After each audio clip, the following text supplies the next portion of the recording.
ખબરોમાં બન્યા રહેવા માટે બેલ આઇકોન દબાવો અને એબીપી અસ્મિતાને સબસ્ક્રાઇબ કરો।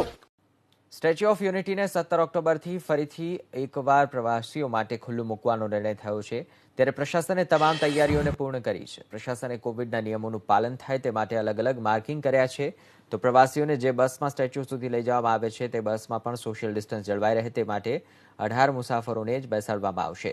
36ની બેઠક ક્ષમતા ધરાવતી બસમાં 50% મુસાફરોને ઝિગઝેગ સ્ટાઇલમાં બેસાડવામાં આવશે, તો સ્ટેચ્યુ ખાતે પ્રવાસીઓને બેસવા માટે બનાવાયેલા બાંકડા પર 2 જ વ્યક્તિઓ બેસી શકશે, જ્યાં લેસર શો દરમિયાન પણ સોશિયલ ડિસ્ટન્સ જળવાઈ રહે તે પ્રકારની બેઠક વ્યવસ્થા કરાઈ છે। ઉપરાંત 31 ઓક્ટોબરે એકતા પરેડ માટે પ્રધાનમંત્રી મોદી કેવડિયા ખાતે આવનાર છે, ત્યારે પીએમ મોદીના હસ્તે ક્રૂઝ બોટનું પણ લોકાર્પણ કરવામાં આવશે।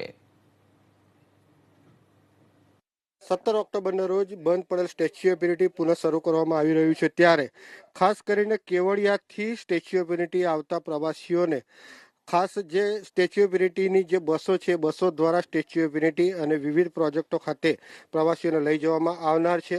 સાથે જે સ્ટેચ્યુ ઓફ યુનિટીની જે બસો છે તેમાં 36 પેસેન્જર બેસી શકે એટલી કેપેસિટી છે, પણ કોવિડ-19ના ગાઈડલાઈન પ્રમાણે માત્ર 18 જ પેસેન્જરોને બેસી અને સ્ટેચ્યુ ઓફ યુનિટી અને વિવિધ પ્રકલ્પો બતાવવામાં આવશે।